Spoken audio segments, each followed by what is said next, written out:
Good afternoon, everyone. I am super excited to be here today. I am a triple alumna of Notre Dame. So it was really exciting to me. I thought I knew a lot about the school sisters until I started doing this research. So I learned a lot. So thank you, Babs, for the assignment. Today, we're going to talk about Sister Mary Meletia. And when came time to talk about, I come up with the title for this topic, it had to be something with a pioneer. Mary Meletia was definitely a huge pioneer when it comes to higher education for women, and especially when it comes to Catholic higher education for women. So today we're going to be talking about Mary Meletia, Sister Mary Meletia. Just FYI, you can stop me at any time and ask questions, and I will do my best to answer those questions. Before we can talk about Sister Mary Meletia, I do want to give you just a little bit of a background on the School Sisters of Notre Dame. The School Sisters of Notre Dame, or SSND, were originally founded in Munich, Germany, by Blessed Teresa Gerhardner. She's the foundress. The sisters received an invitation when they were in Munich to come to the United States. They were told that there was a place for them in Pennsylvania to continue on with their mission of educating who they called those neglected by society, poor girls and women. So in 1843, several of the sisters got on a boat and came to the United States, where they settled in Pennsylvania. And they had perhaps mistakenly been told that there was a place for them. The place that was for them in Pennsylvania, they kept getting turned down and were told that we really don't have a place for you. But Blessed Teresa made her way to Baltimore, where she met with a gentleman named James Gibbons, who some of you may be aware of, and a father who becomes a saint, St. John Newman, a Redemptorist priest, and they find a place for the School Sisters of Notre Dame in Baltimore. And they come to Baltimore in 1847. They first stop in St. Mary's, Pennsylvania, which I said was not a good fit for them, which said they really didn't have a place for them, but they made it to Baltimore. And one of the foundresses as well was Mother Carolyn Fries. She is considered the American foundress of the School Sisters of Notre Dame. And she is going to be appointed the general vicar of the order in North America, because Blessed Teresa will end up going back to Munich, Germany. It will be Mother Carolyn who begins the establishment of the schools in the United States, and she will eventually establish the mother house for SSND in Milwaukee. But we will see that they have a huge footprint here in Baltimore, and that is predominantly led by Mother M. Theophilia Bauer, who was going to be the second provincial superior here of the SSND in Baltimore, and she will eventually become the first president of the College of Notre Dame of Maryland, which we'll get to soon. The sisters, when they come to Baltimore, they staff 3 different elementary schools at German Catholic churches. They are a teaching order, so they started teaching in those 3 schools, but then they realized that they had a bigger calling, and they decided that they should establish their own school. And they're going to end up establishing the Institute of Notre Dame in 1863, or IND, which has been in the news quite a bit over the past couple of years because it has been shut down. IND was established on the corner of Asquith Street next to Old St. James Catholic Church. And they founded this school with some money from King Louis I of Bavaria and the Louis Mission Society. It opened with 20 day students and 6 boarding students, and it was basically a finishing school for young ladies, for Catholic young ladies. They did accept non-Catholics. There, within the records, it talks about the fact that there was no discrimination against the non-Catholics, but a number of Protestant students were withdrawn because there was too much focus on religion at the church. By 1870, at the school, by 1871, they are out of room. And the Archbishop at the time was Archbishop John Spalding. And he suggested that they find, go ahead, Terry. I just was curious, were they still looking at the poor, or were they just accepting anyone, or were there standards of, who they would accept and who they wouldn't accept? This was a paid school. In the records, it talks about the fact that this school did not cost as much as many other private schools, and that many of the children were more middle class types of children, but it was still upper middle class. It was still something that you had to pay for. So yeah, it's not a free school. So I think at this point, we're looking at the neglected members of society being girls in general. Yeah. Thank you. By 1871, they have started to run out of room. Archbishop John Spalding says, let's build a new school, but why don't we look out into the country? Let's find some place where there's some more space to build this new school. And the sisters start looking, and they find an area in North Baltimore, which was not in the city at the time, a place called Govinstown. And they purchased 33 acres in North Baltimore, right there on North Charles Street, which is the present day home of Notre Dame of Maryland University. And 2 years later, they opened the Notre Dame of Maryland Collegiate Institute for Young Ladies. This was called a collegiate institute because it was more than a finishing school. It was considered to be very upper level, and students received quite an education here. They received not just the 3 R's, but they also learned French and German. And this was also predominantly a boarding school. This newspaper ad was published in a Louisiana paper. So they were looking for students not just from the Baltimore area, but from all across the country.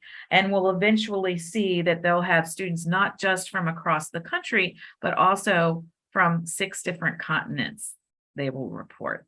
And you can see, if you can see it close enough there, you can see that board and tuition was $245 for a term. If you wanted to have a private apartment, you had to pay an extra $100. I think that's a bargain there. At the time, the person who was the directress of IND was charged with opening this collegiate institute. She was Sister Idlephonse Wegman from Rochester, New York. So I did not have a chance to go down that rabbit hole, but I bet she's related to the Wegmans grocery store people, because they're from Rochester as well. She will assist Mother Mary Barbara Weinzierl in the development of the Collegiate Institute and become the first directress of the Institute. She is the one who will help find the land there on Charles Street. She is the one that will be in charge of building what is now Caroline Hall. And she was highly criticized by her fellow SSNDs. They thought that she was too worldly. They thought that she was too ostentatious, that the building she had built was way too much, and that she was really trying to cater to maybe to some non-Catholic people. And after the first couple of years of the Collegiate Institute, she literally leaves Baltimore and leaves behind the School Sisters of Notre Dame. Many of the early records actually say she leaves with nobody knows where she went, but in the archives, there is a death card for her that says that she died in 1886 in Montreal, Canada. To the best of everyone's knowledge, she never resigned from the School Sisters of Notre Dame, but once she left Baltimore in 1877, she basically had nothing more to do with them because of her poor experience with her fellow sisters. Directly coming behind her as the second directress of the Collegiate Institute was Meletia Foley. Meletia Foley is American born. She was born in Wisconsin of Irish immigrant parents. They were farmers. She was born in a little city, and I'm not even going to attempt to pronounce the name of that little city, but it is directly outside of Milwaukee. And she was educated by the School Sisters of Notre Dame. And she graduated from their St. Mary's Collegiate Institute in Milwaukee.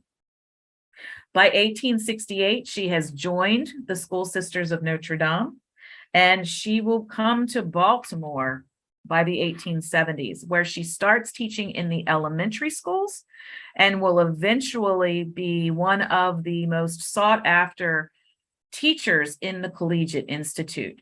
As a young woman, she will be in her late 20s when she is given the premier classes to teach at the Collegiate Institute. And she is the first and only person that they think of to replace the directress. So at the age of 30, she becomes the second directress of the Collegiate Institute on Charles Street.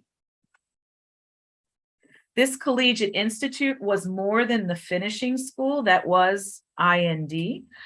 There were some very strict rules about the girls and young ladies who stayed there. Here is a picture of some of them in 1878.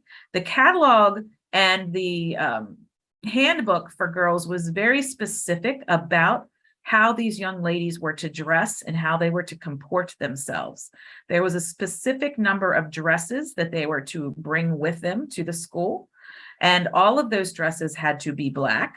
If they didn't have black dresses, they were to wear black shirts and black skirts.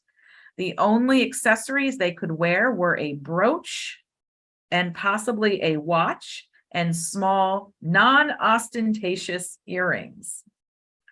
In addition to the academic life that they had there, which was high collegiate level education, they had comportment classes, religion classes, as well as foreign language and arts classes.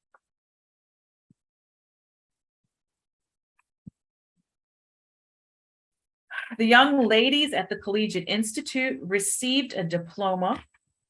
And the diploma that they received, and this is a little hard to see, so I blew it up a little bit, and it's even harder to see. This is hard to see there. So this is the diploma of a Miss Mary Johnson from Baltimore City in June of 1882. And if you could see it better, and the picture was terrible, you'll see that the degree she received from the Baltimore Collegiate Institute was that of Mistress of Liberal Arts. The Collegiate Institute was chartered by the Maryland General Assembly to offer 4 degrees: a major and a minor Mistress of Liberal Arts, and a major and a minor Mistress of English Literature. Now, remember, this is still considered mostly a high school education. Look at what you have to be able to do to get a Mistress of Liberal Arts. You're going to take all of your coursework, which is going to include, literature, sciences, maths, arts, but you also have to become fully fluent in 2 different foreign languages. And in order to get a minor in liberal arts, you have to at least be able to speak 1 fluently. Then for your English literature major, you also have to have a pretty good amount of foreign language classes as well. This is intense stuff. Sister Meletia not only was the second directress of the Institute, but she was also a teacher. As a teacher, she taught history, English, and science. It is said that she would take students out on long walks, and they would explore the campus, and the sisters, as well as the teachers that she would later supervise, the students as well as the teachers she would supervise later, would be expected to know every single tree and flower on the campus and be able to identify them by look. Now, what's really interesting is when we look at the records and look at some of the secondary sources, it was believed by the parents who sent their young ladies to the Collegiate Institute that the young ladies were supposed to also receive some education in the domestic arts. It was advertised in early catalogs that they did offer courses. They had some in the first couple of years, courses in plain sewing, embroidery, and cooking. But by 1893, there are no longer any domestic arts courses whatsoever. And most of that is due to the belief of Sister Meletia. I'm not sure if she ever said this to the parents who wanted domestic arts, but she called them trivialities. And she believed that if we introduced the young ladies to those trivialities like the domestic arts too soon, then they're going to lose their interest in the academics that she believed they should learn from the beginning.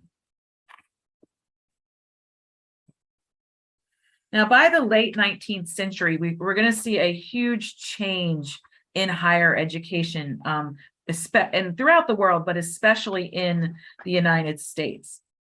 And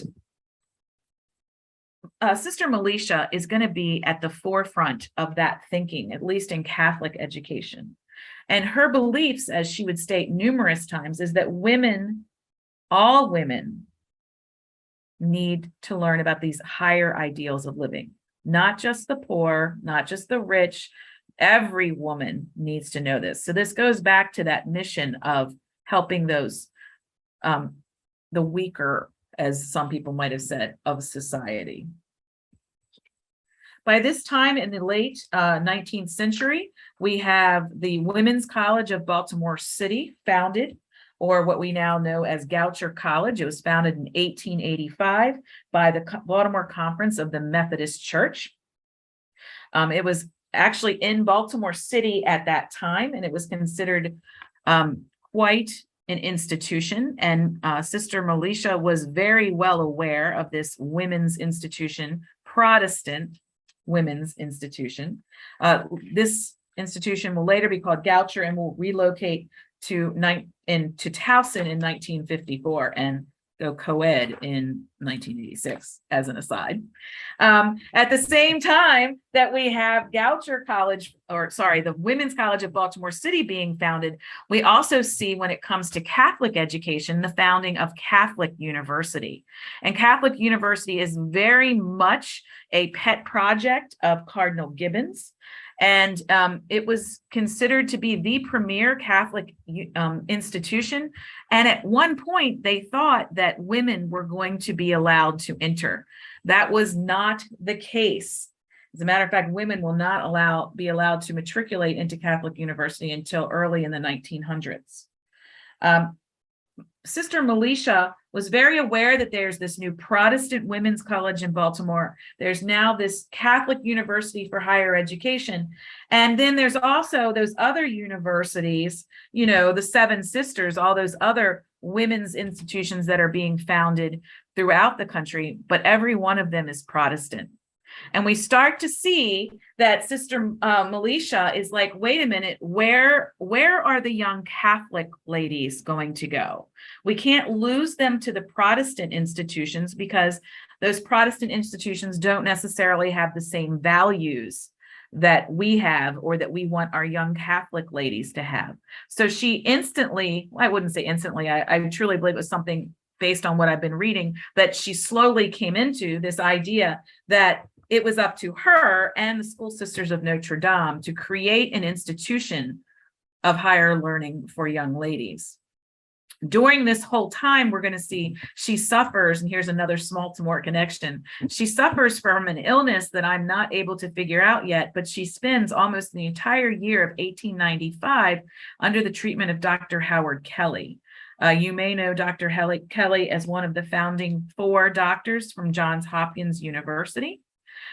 They developed quite a friendship, and she will be treated for some illness and have a surgery at his sanitarium in Baltimore City.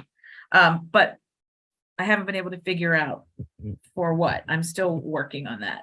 But she's very ill through the year of 1895 to the point of surgery and hospitalization. And despite that fact, she and the School Sisters of Notre Dame are able to create a new institution that opens and is chartered in April of 1896 called the Notre Dame of Maryland College for Women. It is founded right there on the same campus where the Collegiate Institute is.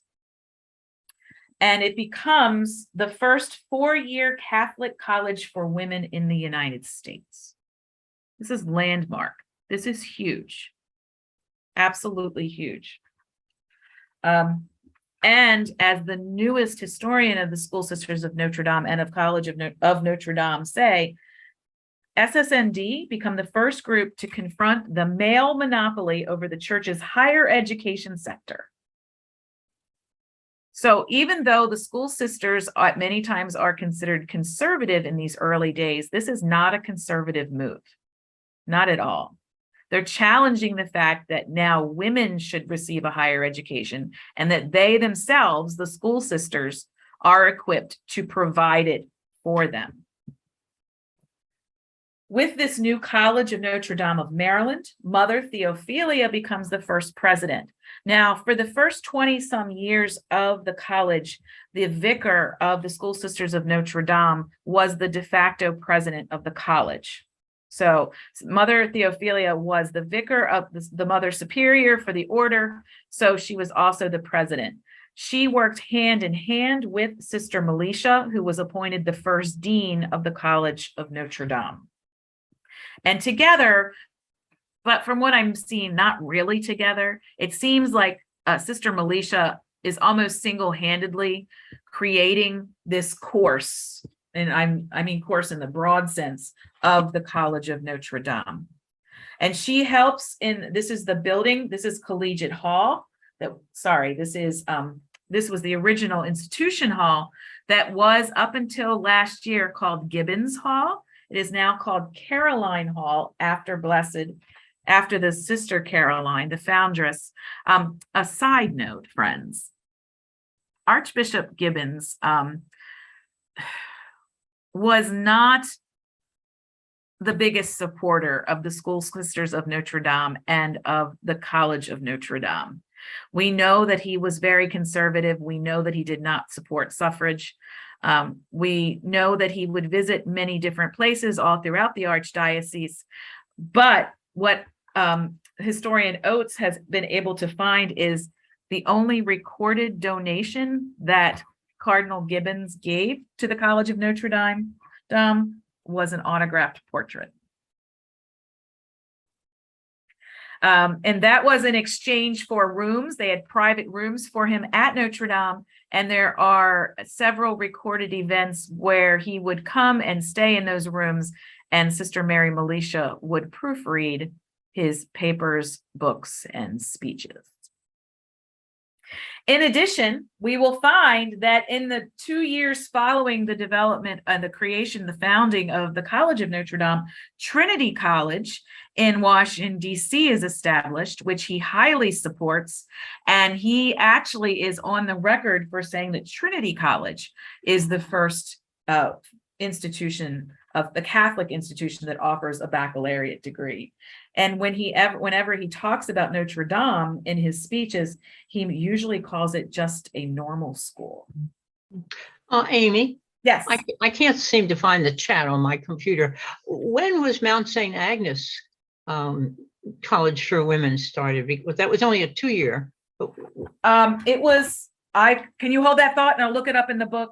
Oh, I know okay. I just thought they might have been around the same time. It is. I don't remember off the top of my head. That's the Sisters of Mercy. Yeah. Yes, I will.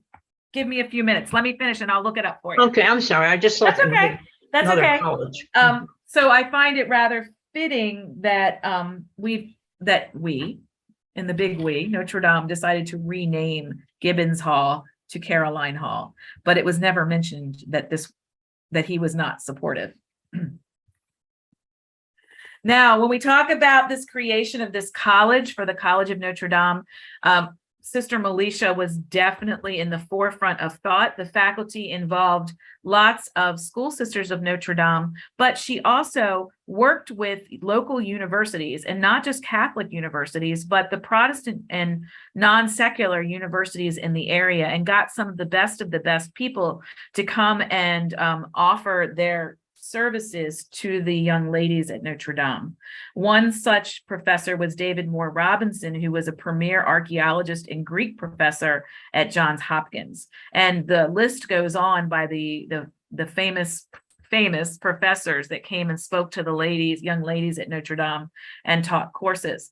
And the records talk about the fact that because these very busy faculty members from other universities or other institutions had very differing schedules as to when they were available to be at Notre Dame, that the actual schedule for Notre Dame was very diverse, and she would schedule these experts when they could show up. So it might be early morning that the ladies would have classes with these experts. It might be late evenings that they would have. But what she really wanted for them was this diverse academic experience from the very best of the best.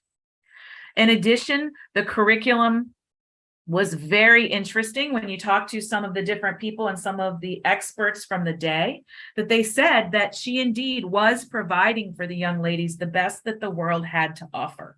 And she modeled much of what she did on German academic curriculum. And she believed not only in lectures and experiences within a classroom, but experiences outside of the classroom. And there are numerous reports, both within the annals and in the archives, as well as in newspapers, about the different trips that classes would take all throughout the area to enhance their academic experience. For instance, there's one such newspaper article I found on the girls spending an entire day at Fort McHenry, learning about Fort McHenry. Another trip they took was to Gettysburg, things like that. She wanted to make sure that the girls experienced both hands-on and academic classroom work so that they got the best of the best. And I love how, and they say here, you know, it's this bounding life and enthusiasm that is kind of embodies the spirit of Notre Dame. And being an alum, I will tell you, and here's my little divergence, sorry. When I first stepped on the campus for my first visit to Notre Dame, I got a sense of something that I didn't get anywhere else. And I immediately knew that that's where I was meant to be for my bachelor's degree. And I think that that has something to do with the spirit and the legacy of Sister Meletia. She created this atmosphere where young ladies were supposed to be the best of the best and get the best of the best. Amy, could you just note that you're not Catholic yourself? I was surprised when you told me that, because I figured that's why you went to Notre Dame. No, I'm not Catholic. I'm not Catholic at all. I've learned quite a bit, but I am not Catholic. Sister Meletia not only believed in a strong academic experience, but she paired that with strong relationships with students. And I think that's where it really ties in tight to this atmosphere that was so glorious at Notre Dame then, and I would argue now. And there are several scrapbooks in the archives of photographs that are sent back to I keep saying mother, to Sister Meletia of students. And this one in particular caught my eye, and I know why it caught my eye now, but many of them were inscribed to Sister Meletia, including this one. This is Julia Martinez, who was from Havana, Cuba, and she actually attended the Collegiate Institute. This photograph was dated in 1876. And she inscribes it, "To my dear teacher." And many of the pictures in these two huge old leather-bound albums do the same thing. There are inscriptions, "To my dear teacher." These are all pictures to Sister Meletia from her former students. Another side note, I later found out that Julia Martinez went back to live in Cuba and became a suffragist in Cuba. Yes, and that's a rabbit hole I haven't gone down yet. I had to stop on that one. But what I also found out was that Sister Meletia was not above bringing back alums to the college to bring their expertise. So she had different lecture series where different alums with different sets of expertise would come and lecture the students, including Julia Martinez. So I'm looking to see what kind of lectures she gave to the young ladies and what her experience as a suffragist was. But this idea of developing relationships with students, and as a teacher myself, is what I believe is crucial and critical to Sister Meletia's success. Some are her former students. There are a number of different recollections in the archives. This one was written 60 years after Sister Meletia's death. This idea, and I think this picture kind of epitomizes the quote, "She brought sunshine into the classroom." And even as the dean of the college, she continued to teach classes. And this sunshine is what she brought in to all of the young ladies. Now, in addition to bringing sunshine, however, she was also considered to be a very formidable woman, and you didn't want her to bring something other than sunshine. And every Sunday evening, all of the young ladies had to attend something known as Judgment Day or correction class. And they literally had to sit in a class, and Sister Meletia had heard every little thing that people had done wrong or done well over the week. And she would literally say, has anyone who has, and this is in some of the numerous recollections of alums, anyone who has done da da da da da, please stand up. And they talk about the fact that everyone had, you had to stand up. And this young lady was like, oh my God, we would all sit there and quiver because we're all guilty of something, right? So they talk about the fact that this correction class every Sunday night they had to sit through and be called to the carpet from Sister Meletia on any little thing or big thing that they might have done. Now, depending on what the thing was that they had done incorrectly, some of the punishments ranged from the withdrawal of permissions and privileges, such as they were no longer allowed to take a walk out to the Roland Park water tower, or in some cases, solitary confinement for a day. I would imagine if it was bad enough, you might also have to withdraw from the institution, but I didn't find that anywhere. Immediately after the corrections class was a good manners class, where you learned good manners, including, and a number of the alums also mentioned this, that you had to learn how to get in and out of a vehicle in the proper way. Because you remember, all young ladies are wearing dresses. Of course, they're long dresses, but you still have to learn how to get in and out of a vehicle. You have to learn how to eat and comport yourself correctly. And they talk about the fact that Sister Meletia oftentimes entertained former students who would come and talk to her about the latest things that were going on in society. So the belles of Baltimore would visit her and tell her what was going on so that she knew exactly how people should be acting and wearing, etc., for the days. The first graduating class of the College of Notre Dame was in 1899. These are the first 6 young ladies. They actually, most of them, what was really interesting to me was in 1896, when the college was first started, the seniors at the old Collegiate Institute were given courses that they said were equivalent with the first year of a college experience. So that these 6 young ladies had been in the Collegiate Institute, and as a part of the Collegiate Institute, they then moved over into the college and only had to complete 3 years because their last year at the Collegiate Institute was considered so very advanced. This graduation was presided over by Cardinal Gibbons, and the commencement speech was given by Charles Jerome Bonaparte, the grandnephew of Napoleon and the grandson of Betsy Patterson Bonaparte of Baltimore, another Smaltimore connection. Immediately after the graduation, Cardinal Gibbons hosted a luncheon for the fathers of the graduates. They had made quite an accomplishment. That tradition would be carried on until 1918, the luncheon for the fathers of the graduates. No further comment is necessary. By 1904, we have a new vicar of the School Sisters of Notre Dame. So that meant we had a second president, and that would be Mother Theophilia. Sorry, not Mother Theophilia. That will be Mother Florentine Riley. And the two of them, it is said throughout many instances in the archives, were quite formidable women, and they really worked well together to run the College of Notre Dame. And they actually would talk about Sister Meletia is in the forefront there. And she was evidently not a very tall woman, but was stout, shall we say. And in her garb, she was quite intimidating as she would go down the hallways. And they literally said she was an awesome sight to encounter, especially if she was not full of sunshine. By 1910, they start to expand the college campus and they built College Hall in 1910. College Hall will be renamed Meletia Hall in honor of Sister Mary Meletia in 1961.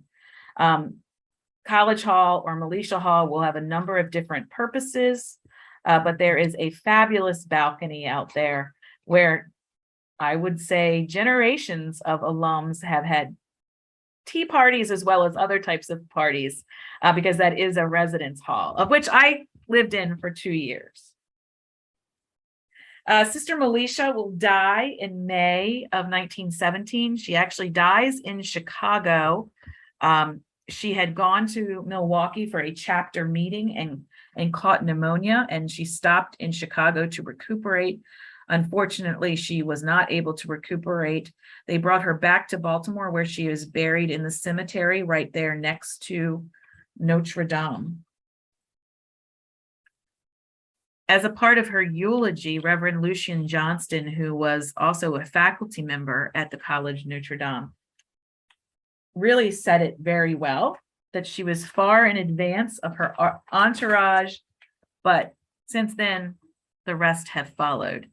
And as a teacher, I would imagine that she would probably be even more happy to hear what an alum said, was that it's in the hearts of the girls who she taught that the real monument lies. It's all of those girls and the generations that came after them that she truly would influence. And I would like to say that includes myself. If you'd like more information about the School Sisters of Notre Dame and the College of Notre Dame, this is a brilliant new book that has just come out. And I highly recommend it to get more information about, especially about the college. So here's my information, and I'm happy to take questions or comments. And while I'm waiting, I'll look up that Mount St. Agnes thing.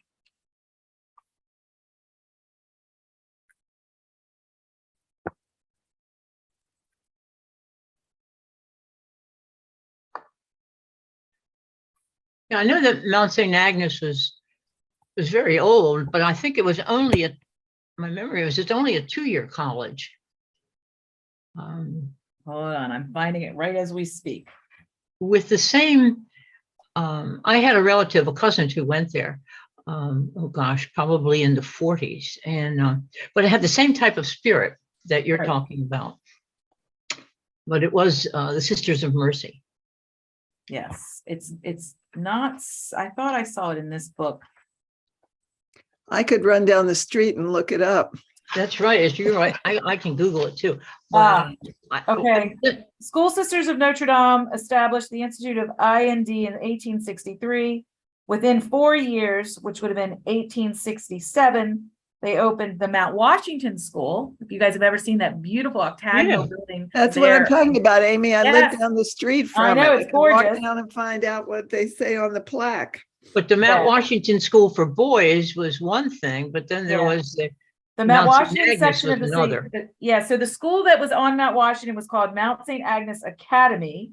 And Yeah. then in 1890, they established a state charter for Mount St. Agnes Collegiate Institute. Oh, 1890. Okay. Yeah. And then it turned into a 2-year college Yes, taught by the sisters. Yeah. yes. There you go. Thank you. Good. You're welcome. I wonder if there was any other order in Baltimore that started. There's any other colleges for women, Catholic colleges for women in the city. Not sure. Okay. That's fascinating. Thank you. Harry, are you asking a question?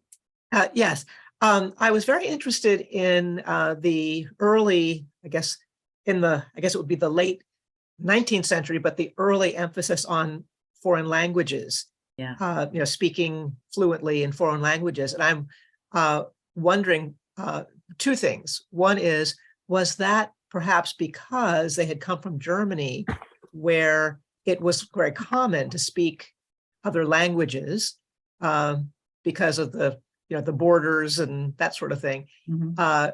And then also, has that carried through its history, the emphasis on languages, that sort of fade away over time? So the founding of the Collegiate Institute and IND were very much in my research. They talk about the fact that they formatted the curriculum and followed the curriculum of German institutions. So I think you're exactly right. It's this European idea that in order to be an educated, well-rounded person, you need to speak multiple languages. As far as carrying it through in Notre Dame, Notre Dame as a liberal arts institution always required you to have a number of credits in a foreign language, but not fluency. I don't know when that changed. I graduated from Notre Dame in 93, and I was required to have 2 classes, so 6 credits. Not sure if they're quite doing that still now or not. Yes, ma'am, Warren. But earlier when you were stating it, they wanted them to be fluent in both languages, that in the beginning. But now I think they've become a little relaxed in that. Very much so. Even when I started the PhD program at Notre Dame, it was originally going to be required that we had to take a language and become at least fluent in writing and reading, and they even changed that before I graduated. So even in the PhD program, that's not required. Now they have a number of students of Spanish-speaking background.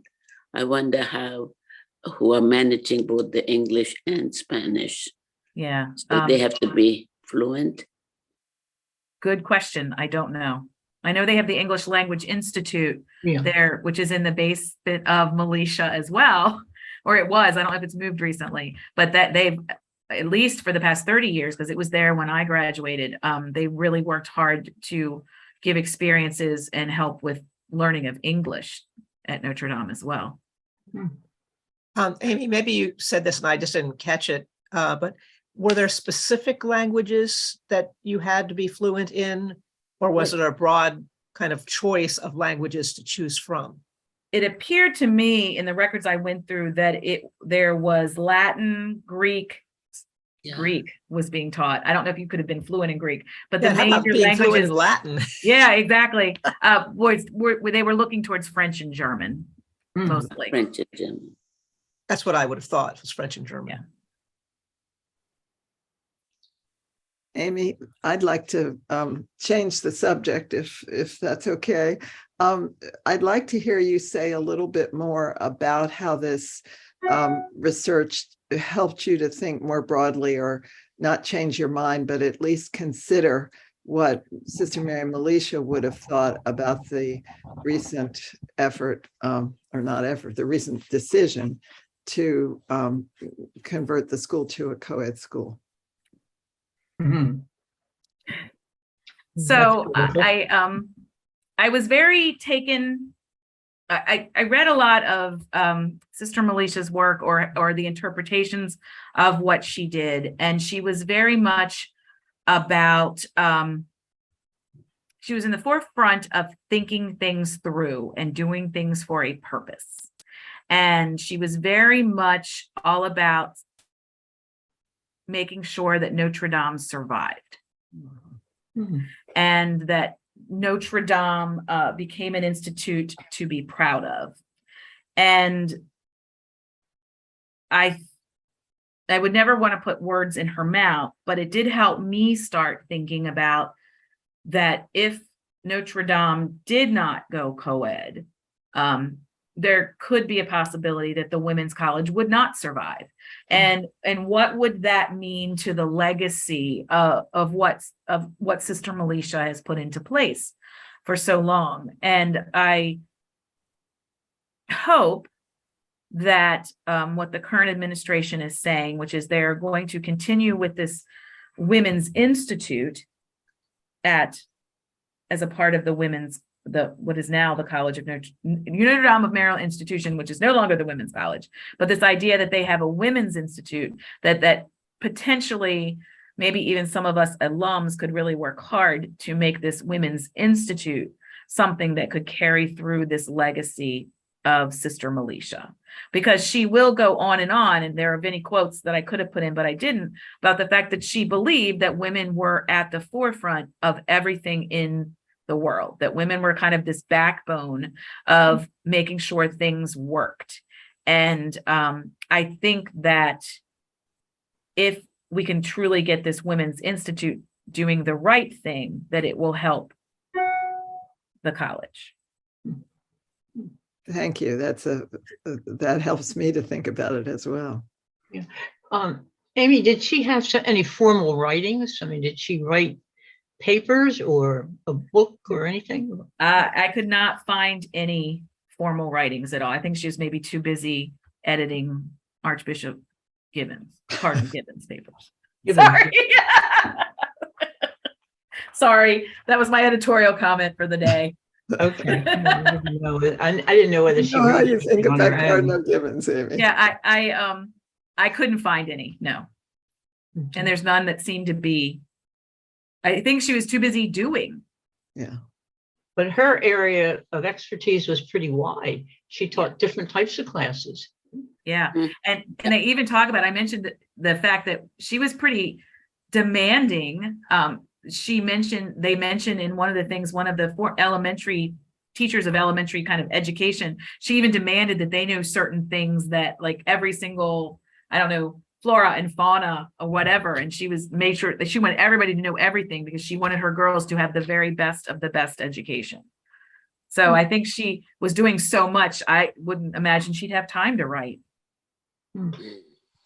Joe, is that Joe's iPad?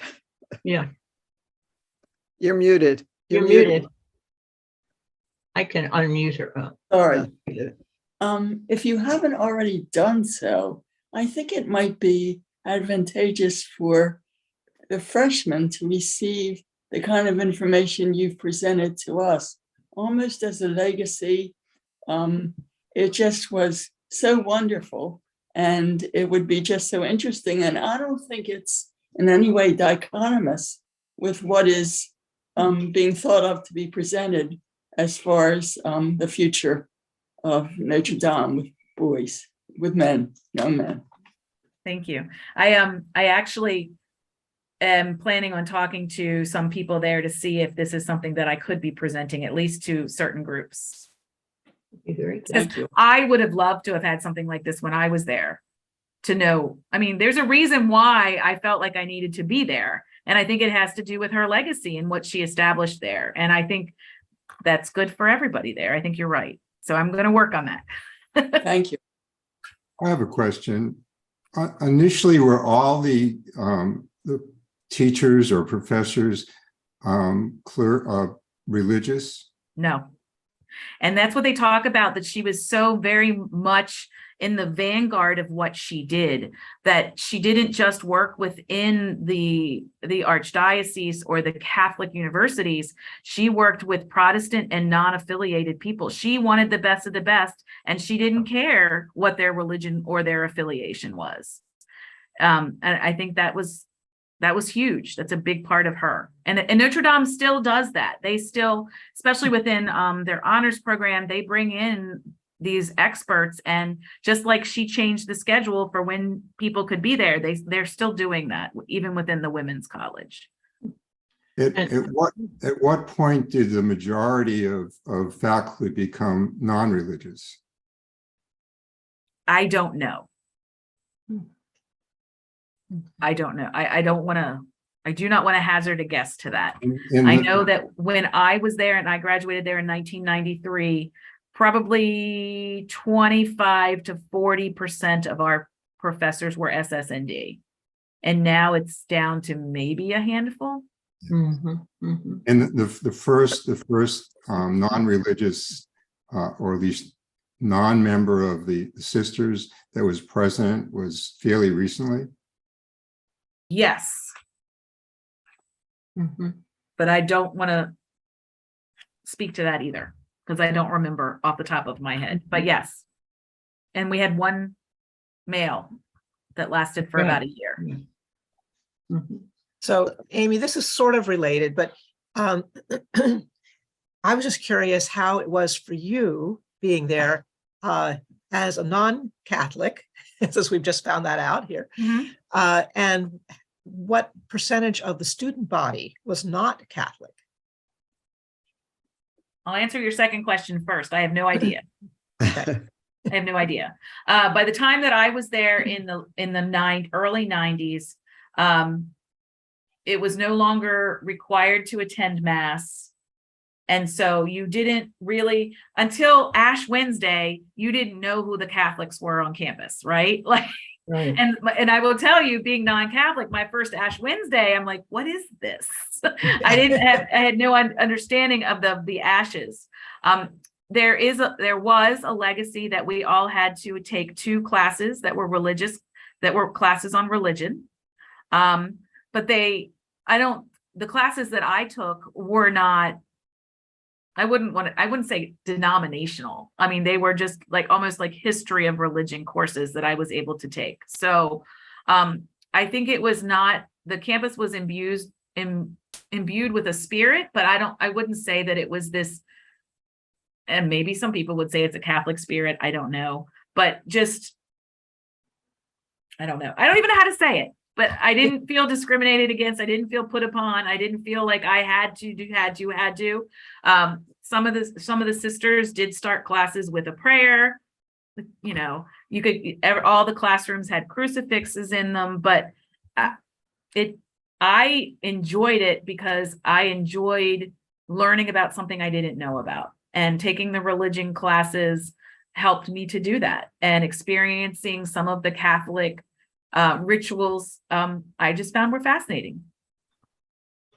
Carolyn. So, Yeah, thank you. I feel like, Amy, we're putting you in a position to be a spokesman for Notre Dame. I don't really want to do that, but I am very curious about the relationship between Loyola and Notre Dame. I know from my friends who are on the faculty at Loyola, they imagine it's like a brother and sister who fight all the time, but they don't fight, they just aren't speaking. And at the same time, you share a library and other facilities. So I guess the question is really, are there shared classes? What goes on between them? I can't really speak too much to what's happening now. I do know that there are programs at Loyola that are not in existence at Notre Dame. And that's kind of been the same, at least for the past 30 years, that there were students at Notre Dame that would be able to go take classes at Loyola. And the same was said of students at Loyola, they could come over to Notre Dame. When I got my teaching certificate, because I got my bachelor's and then I got my teaching certificate, there was a joint program between Loyola, Notre Dame, and Goucher, where all of us attended the same class and we got our teaching certification. So there's been it kind of depends, I guess. I know when I was there 34 years ago, I graduated 34 years ago, we didn't really have much interaction at all. The only interaction that we had was when we went to the library, and that was when we made sure we got dressed and did our hair and went to the library because the boys were all there. But I can't really speak to it now. I think it'll be really interesting now that the school is going co-ed to see what happens. Yeah. mm-hmm. Thank you.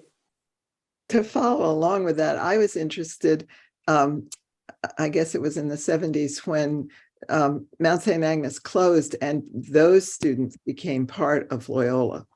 And they were going over they said they merged the two together, whereas Notre Dame, which was right next door, didn't do that. So it would be interesting to know, who were the strong voices in both places and how that all happened at the time. Yeah, I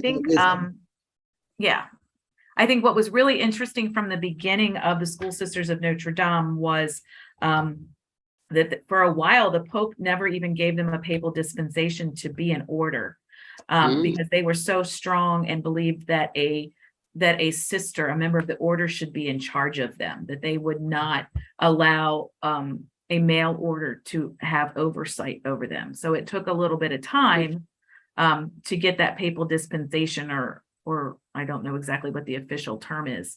But the School Sisters of Notre Dame have always been this strong order and have very strong beliefs about how things should be done, and are very reliant upon themselves to make things happen. And I think That- that's a part of the spirit that they teach the young ladies that have gone there. Yeah. Like- Yeah, clearly. And they've done a lot of work in Africa. Yes, yes. And 2 years ago, they had quite a few students from Middle East, Muslim students. And one of the things they shared with them, they were asked why they selected Notre Dame. And they said because it was an all women's college and their parents felt very safe. Yeah. So I don't know which. That brings up another, to go back to what you said earlier about the strong school sisters. Don't the Sisters of Mercy have more to do with hospitals and that kind of thing than to education? So I guess Close. the sisters close. find their strength in their way. But when Larry, you mentioned, you called them people religious or the people who were teaching. I know that when Amy, you gave your talk last year about Mother Mary Lang, you talked about sisters religious or women religious. And I guess I'm asking both you and Larry, when you use that term, Larry, were you talking about, what I was wondering was, did men like priests or brothers teach at Notre Dame? I taught it at a small women's Catholic college. My Oh, first job. And at that time, a slight majority of the faculty were religious, most of whom were from the order, but there were a number of priests that also taught. Yeah. So together, I think it was about 55-60% of, and one of the things that was just I was thinking about, because I was there in the late 60s and early 70s, which was a time of a lot of change. And it was interesting because the first year I was there, 1969, they had allowed for the first time the women to wear pants, slacks. Yet the women would not wear slacks. They would, to my classes, they would, but not to the nuns' classes. And it was just a fascinating place. And the other thing that was, someone asked about, well, I was the only Jewish faculty member. And at that time, when I first got there, there was one Jewish student and there was one Black student. And they both had a lot of difficulties adjusting to the campus culture. The Jewish student dropped out very quickly.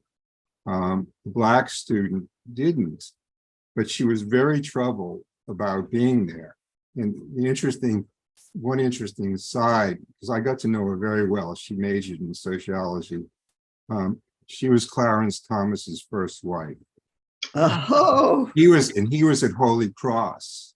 And there was this strange relationship between, I could tell so many funny stories, but at the same time, those 2 years were really important in my life. And I had some of the most wonderful students, and they went on, some of them went on to be really remarkable women, some of whom I still have contact with.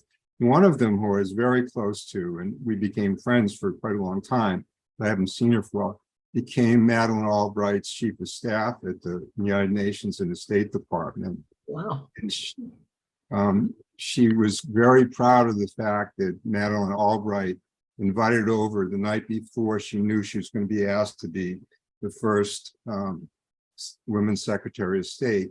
And Elaine was slept over so that she could answer the phone from President Clinton to hand the phone over to Madeleine Albright. And she was so proud of that.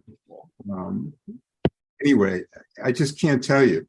It was an amazing experience to be in a small women's, and they went co-ed I think in the mid 70s, not too long after I left. And they went from, when I was there was something like maybe 600 students to, I think they're probably pushing about 2,000 now. And they have,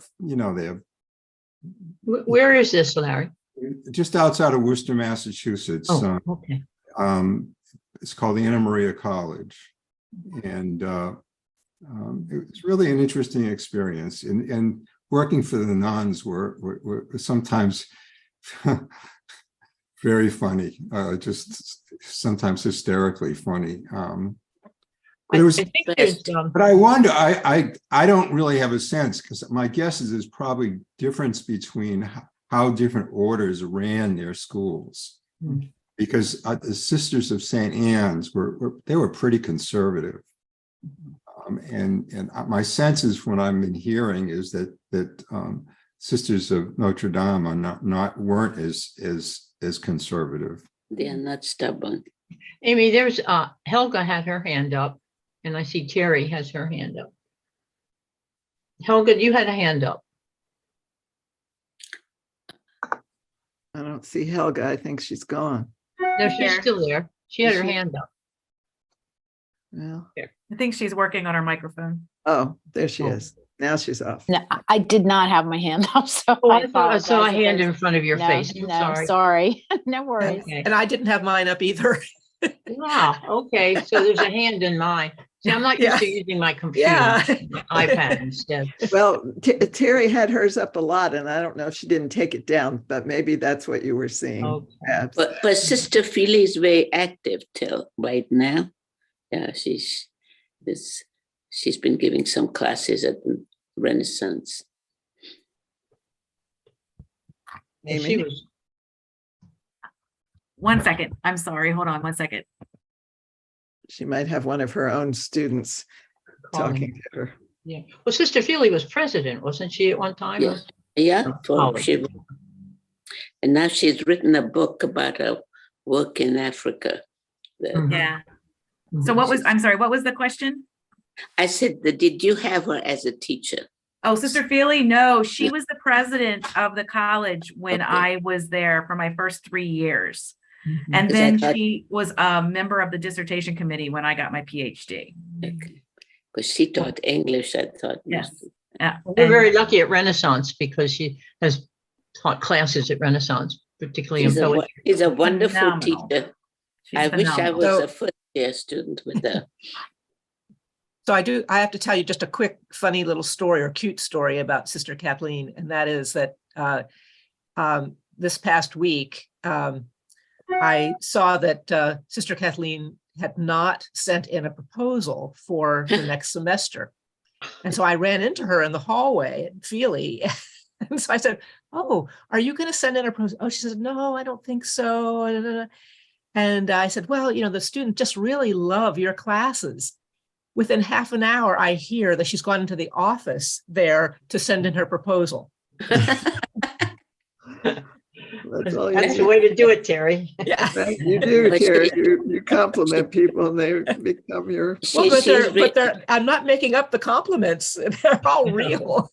She's a wonderful spirit Yeah. all over the place. She was in India one time and she said she was going to somebody to get a massage. And he said, "Take all your clothes off completely." And here's Sister Philly. She said, "I was in so much pain, I didn't protest." But she said she did feel better. But she has a wonderful way of connecting people. Even, I Well, if enjoy it. there are any last minute questions, and if not, I will certainly thank Amy again. I think this discussion at the This end was very nice. really Thank you. Very shows how interested people are and interesting Amy was. So thank Thank you you, so Amy. much, Amy. Thank you. Very I look interesting. forward to my next assignment, Pam.